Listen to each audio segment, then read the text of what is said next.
Welcome back to All About Winning Daily Fantasy Sports. My name is Ty Patton. Hopefully your DFS Sunday was profitable, but if not, never fear, Monday Night Football Showdown contest is here.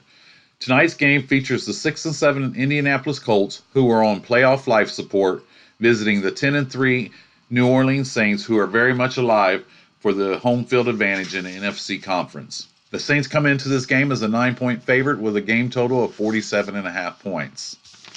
Now, before we unpack tonight's game, I want to share with you some numbers that are fantasy relevant to the Showdown contest itself.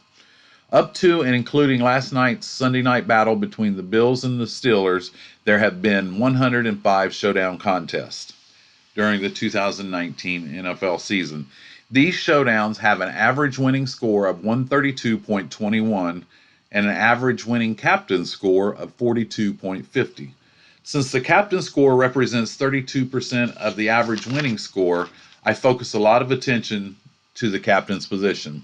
With that being said, the captain's position through 105 showdown contests breaks down as follows. The underdog running back has been the captain in the winning lineup more than any other position 21 times for 20%. Favored quarterback, 19 times for 18%. Favored wide receiver has been the captain in the winning lineup 18 times for 17%. The underdog wide receiver, 14 times for 13%. The favored running back has been in the captain spot for the winning lineup 13 times for 12%. The underdog quarterback has been the captain in the winning lineup 7 times for 7%. The favorite defensive special team has been the captain in the winning lineup 6 times for 6%. And the underdog kicker has been the captain in the winning lineup 2 times for 2%. Favorite tight end has been the captain in the winning lineup 2 times for 2%. And the underdog defensive special team has been the captain in the winning lineup 2 times for 2%. The underdog tight end has been the captain in the winning lineup 1 time for 1%. Now, I also break this down and I combine them by position, whether the underdog or the favorite, and it breaks down as follows. Running backs have combined to be the captain for the winning lineup more than any other position, 34 times for 32%. Wide receivers, 32 times for 30%. Quarterbacks, 26 times in the captain spot for the winning lineup for 25%. All others represent 13 times for 12%. Now, I also look at the overall straight-up won-loss record of the captains. So, what is the record of the captain in the winning lineup? And the teams, or the winning lineups, the captains straight up, their record for their teams is 72 and 32, which is a win percentage of 69%. And I broke that down by position as well. Running backs have combined for a 25 win, 8 loss record when they're in the captain spot for the winning lineup, which is a 76% win percentage. Wide receivers, 18 and 14, which is a 56% win percentage. And quarterbacks are 19 and 7 for a 73% win percentage. Now, do these numbers give us the mystery for the winning lineup for the Colts and Saints tonight? Absolutely not. But what they do give us is an edge, which in the end, that's all we're looking for is an edge. Some of the main takeaways from those numbers are the underdog running backs appear in the captain spot more than any other position, 20% of the time. Running backs combined for 1/3 of the winning lineups, 30% or 32% of the time. Sorry. The captains for the winning lineup, their teams have a win percentage of 69%. So that says the captain 69% of the time comes from the winning lineup. And I use those numbers as a part of my overall process, which involves I take a stand. Who do I think is going to win? How are they going to win? What is it? The passing game, the running game? What kind of game script does this favor? What's the path to victory? Who are the players that support that path to victory? If I think it's going to be the passing game, obviously it's quarterbacks and the wide receivers. And on the flip side, you look at the other team. If they're big underdogs, they're going to be behind. Obviously, their passing game's probably going to be more involved in their running game because they're going to be playing from behind.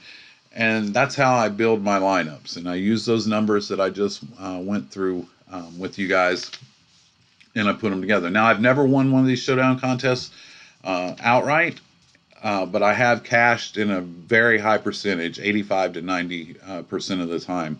I'm cashing. I had some pretty good luck last night with that game as well, and I've done really well in the showdown contest. I really believe in my process, and I know one day I will take one of these down. I do play the larger GPPs. I play some double ups, some 50-50s, and spread it out. I don't MME, meaning I don't play the 150 lineups. I don't have anything against anybody that does do that. I'm just not in the position to do that myself. It makes sense, makes total sense, and that's how you take it down. And there's nothing wrong with investing $1,500 to win $200,000 any day. I'm just not in that position to do that right now. I will play like the 20 entry $1 or the 20 entry quarters and mix it up like that. And in my bigger ones, I'll put a couple in each one of those and spread it out. And like I said, I've had a lot of luck. And before we move on, another thing I wanted to mention, and I've had a lot of luck doing this lately.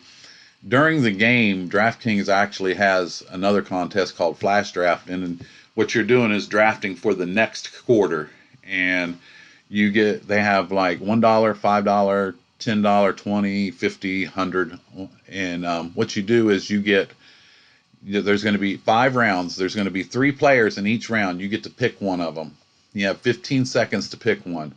Some of the players have multipliers, and you pick your lineup. And I've last night I had a $5 entry in the third quarter and won $65 first place. You'll probably tie with a bunch of people, but it's been profitable for me. Now, if you're just checking in on the game here and there, not really watching it and paying attention, I really wouldn't recommend it. But if you're following it closely and you see the way the game's going, and it's something to do during the game and keep you in the game. Maybe if your showdown entry is not looking great, this is another way to bounce back. So I just wanted to mention that and throw that out there. I meant to mention it last night during my showdown video for the Bills and Steelers. But anyway, back to tonight's game. Tonight's game features 2 defenses that give up a lot of fantasy points to the opposing passing game. Indianapolis has a DVP of 22 versus the wide receiver position, and New Orleans has a DVP of number 28 versus the wide receiver position. It's a lot easier to throw the ball on the Saints than it is to run the ball on them. Michael Thomas for the Saints is an absolutely nightmare matchup for the Colts. He has 121 receptions on 147 targets. He gets 31% of the target share, and he's going to be matched up against Pierre Desir, who has allowed a 122.2 quarterback rating and 4 passing touchdowns. I hate showdown slates where the captain is so obvious. And one way in this game, I'm thinking of maybe trying to differentiate myself and be somewhat contrarian, is to place Drew Brees in the captain spot and maybe spread the passes around. Thomas will still get his, but what I'm saying by putting Brees in the captain spot is I think that Brees will outscore Thomas, obviously, by passing to some different receivers. Now, I'm personally not going to fade Thomas, and I will have some shares of him in the captain spot. It's just really hard to get away from that. But if you're in a larger GPP, you got to be willing to be different to take one down, and that's what I'm going to do. If Thomas at his price, say he goes for 6 catches for 74 yards and a touchdown, and Traquan Smith goes for 5 and 111 and a touchdown, you have those, and you got Brees in the captain spot, you're probably well on your way. You've eliminated the field that had Thomas in the captain spot by placing Brees there. And there's a narrative tonight that I'm not sure that everyone's aware of, and it's surrounding Drew Brees. And he has a chance tonight to break the NFL passing touchdown record, which is 539 touchdown passes set by Peyton Manning. He needs 3 touchdown passes to set the record tonight. Now, last year on a Monday night game against Washington, Brees was close to passing Peyton Manning for the all-time leading passing yards. In that game, a Monday night game versus Washington, he passed Brett Favre and Peyton Manning to become the all-time passing leader in yards, and went on to a 43-19 win versus Washington. In that game, he had 363 yards passing and 3 touchdowns. So I'm going to lean towards that. And with that being said, this is how I'm going to build my lineup tonight. I'm going to go with that narrative, and I'm going to build around Drew Brees. So here we go. We're going to go Drew Brees in the captain spot. And then one of the flex spots, I'm going to put Jacoby Brissett. He's if the Saints are going to be putting up a lot of points, Brissett's not going to be able to rely on Marlon Mack in the running game to stay in the game or to catch up.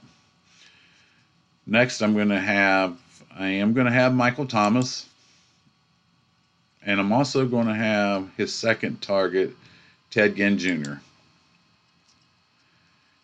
And I'm going to go down here to Taysom Hill. I know Taysom Hill is going to be real popular at 2,000, but they use him, and I could see a situation tonight where Brees gets within. They might have a thing in here where Brees gets within one of setting the record, and he throws a touchdown pass to another quarterback or something like that. And they like to use Hill.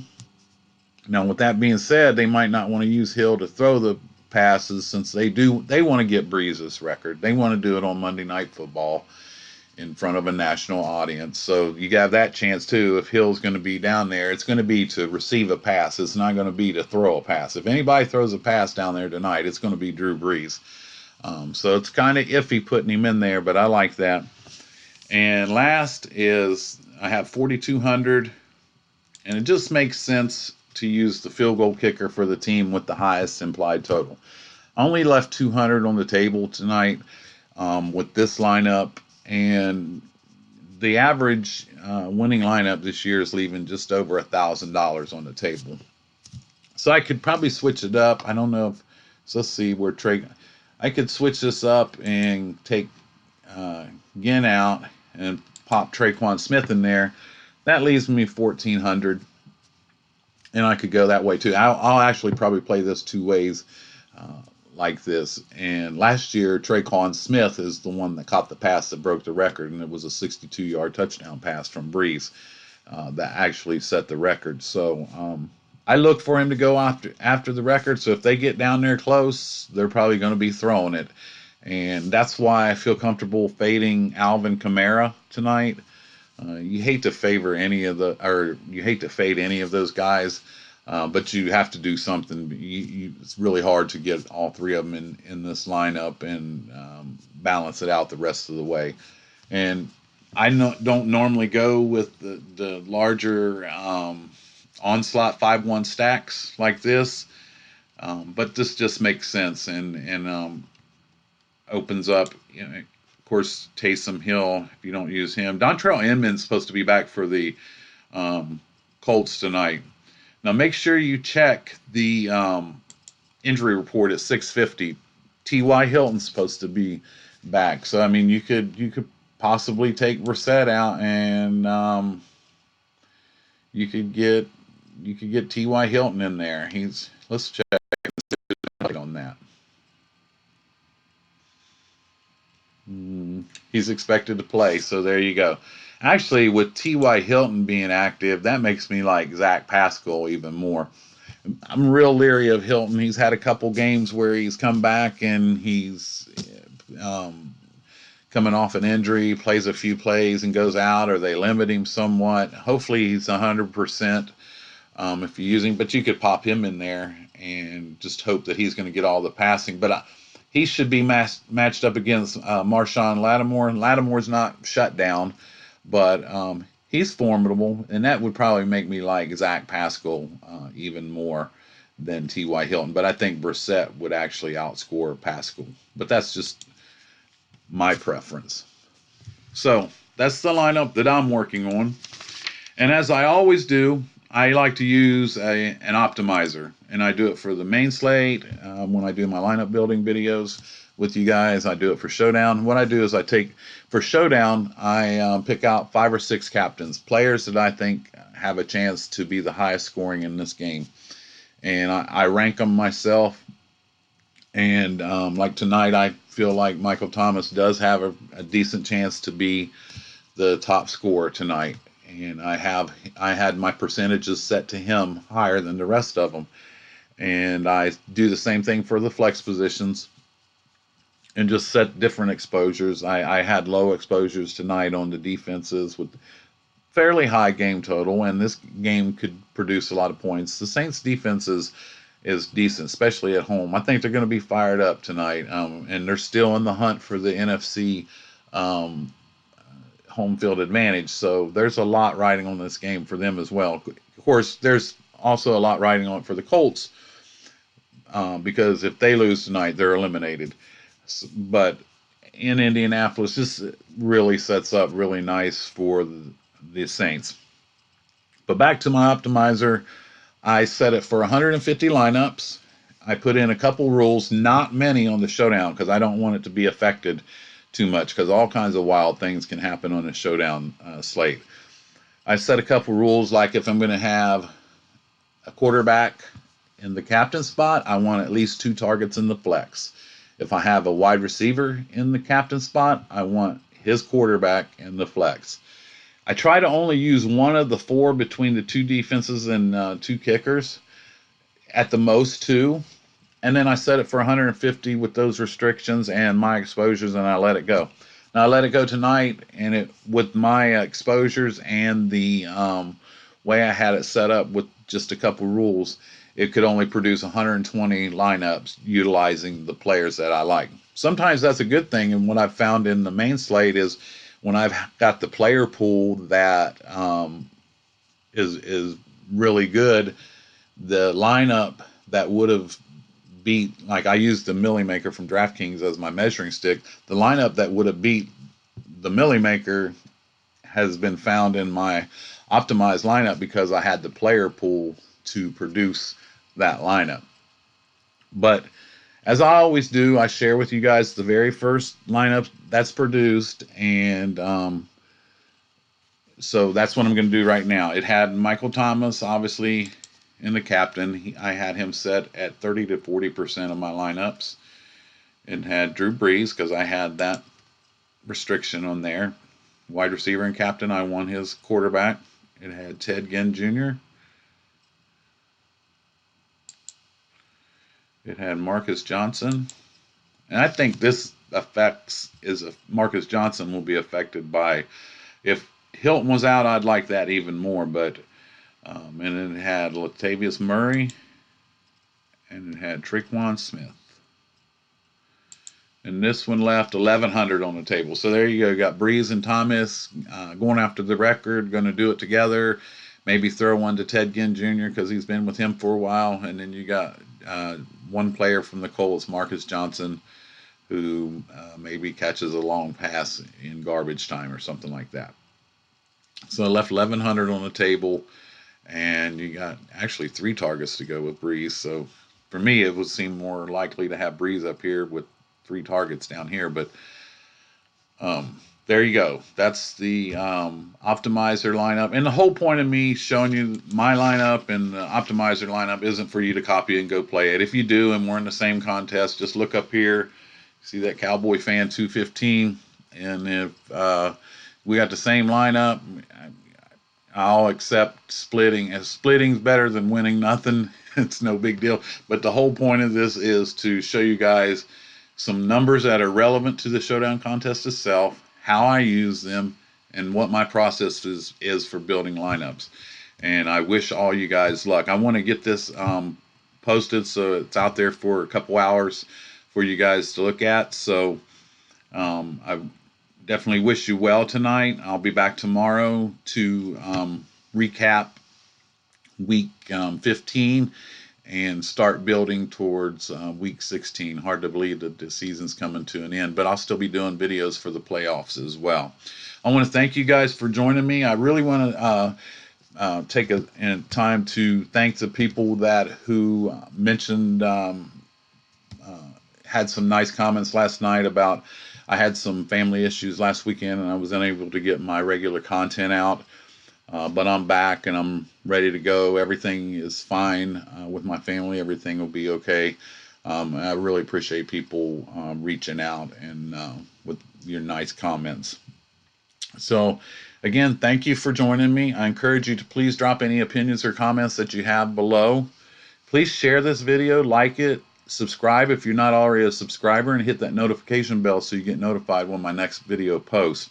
My subscriptions have been trending upwards steadily, and my viewers have really went up. So I really appreciate it if you viewers turned into subscribers. You don't have anything to lose, and I got some really good information to share with you guys. So as I mentioned, I'll be back tomorrow with the recap and maybe have the quarterback out. Probably not have quarterback out till Wednesday. Usually the information, the sources that I use, I don't have the information till Wednesday. So you can also follow me on Twitter at Winning About. Don't forget the injury report at 6:50. Good luck tonight. My name is Ty Patton. This is all about winning daily fantasy sports, and I'll see you guys again real soon.